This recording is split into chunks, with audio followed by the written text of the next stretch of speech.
Do you ever feel like your mind just won't shut off? Like no matter what you do, the thoughts just keep coming.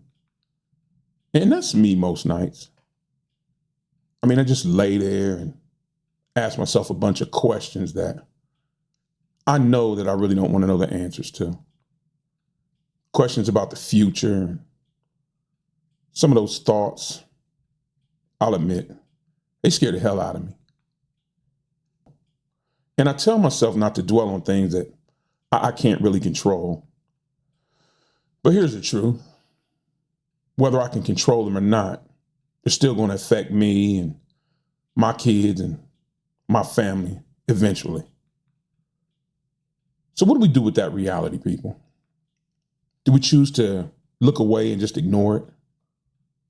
Or have we already passed the point of no return for this country? I mean, just take a look around you. Inflation's high and jobs are scarce, and even new college grads are being forced to move back home with their parents. I mean, we have whole generations who stop believing in the American dream. They don't believe in the government. They don't believe in the media. And I keep asking myself, how do we keep a democracy alive when the very people that the democracy was designed for no longer even believe in it?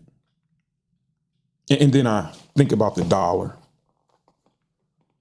What happens if it tanks?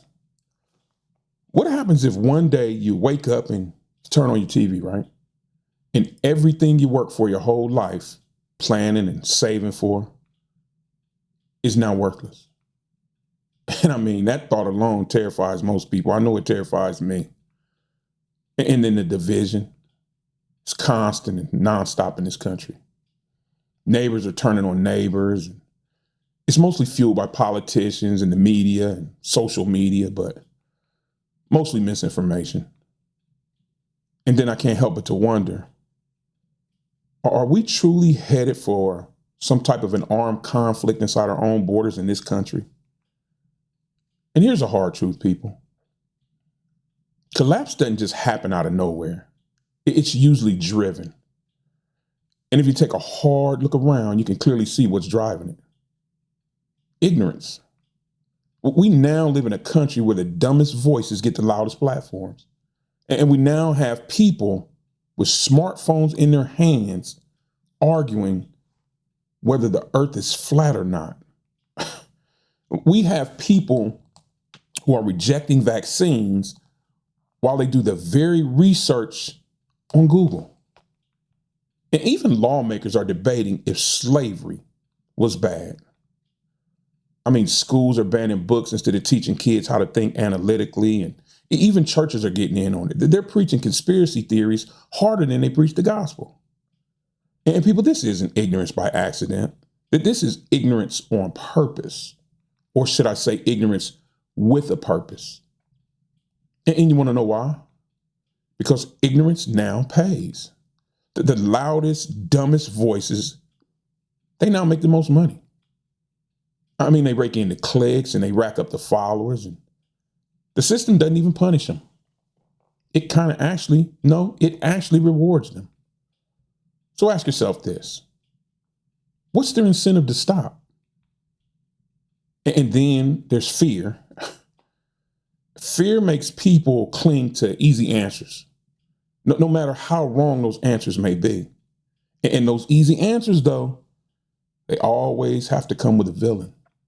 Immigrants or minorities or the elites or even the media. It's the same old playbook recycled over and over again. And here's something to think about.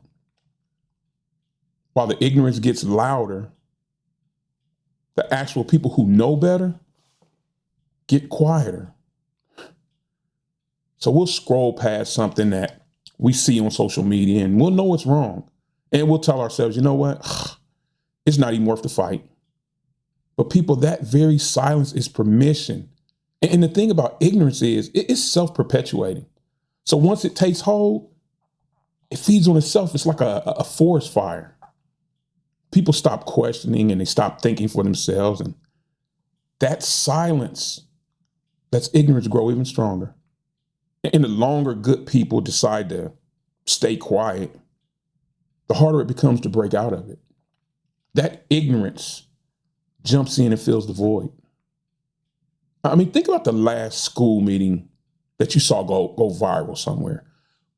Was it that parent that was standing up in front of the school board calmly explaining the facts to them? Or was it that one crazy parent screaming about boys in the girls' bathroom or banning a book? Who got the clicks? Who got the spotlight?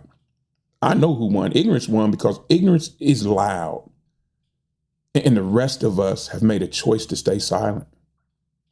And I mean, let's be honest about it. This isn't anything new.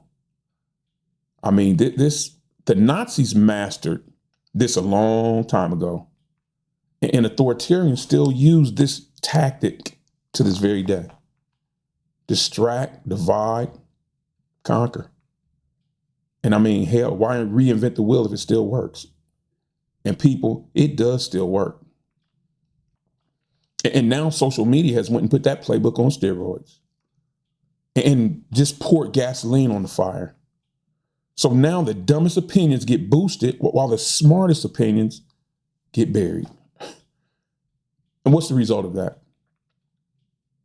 The result is ignorance isn't just online anymore. It's now running the country. I mean, I think it was George Carlin who said it the best. If you have selfish, ignorant citizens, you're going to get selfish, ignorant leaders. I mean, just take a look around. That's exactly where we're at in this country today. Ignorant citizens, ignorant leaders, and the people reflect the leadership, and the leadership reflects the people. I mean, ignorance doesn't just rot individuals. It rots nations. And I think we're seeing that. And then that's where the fear kicks back in. So what happens when ignorance writes the laws? And what happens when it decides what's going to be in the history books and what's not going to be in the history books? And what happens when it controls what your kids can learn in school and what they can't learn? You add all that up, right? Inflation, shortages, broken alliances, violence in the streets, race relations at their worst, and men and women aren't really talking anymore. You have people who are feeling isolated and invisible and overlooked. So I keep asking this question. Is this just a rough season that we're going through that will eventually push through? Or is this permanent state of chaos that we're seeing all around just the new normal now? And has our country already peaked? And were the best days of America already behind us? We just didn't realize it. And I don't pretend to sit here and have all the answers.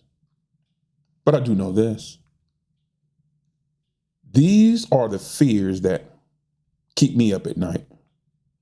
And I know that I can't be the only one feeling this way. So let's have this discussion. Let's talk about it. Are we really living in the age of ignorance or in the age of collapse?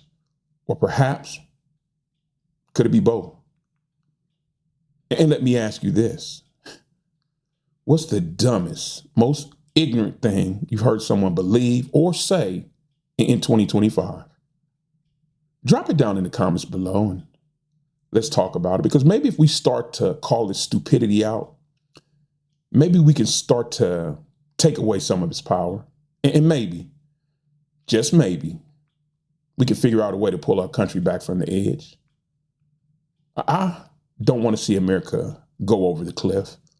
But people, we're headed in that way. And if we don't do something drastic to stop it, I don't think the end result's going to be pretty. But hey, what do I know? I'm just an old man living in a world that I don't understand any longer and it doesn't understand me. But at any rate, take care of yourself and each other, especially in these trying times. I'll catch you guys in the next one.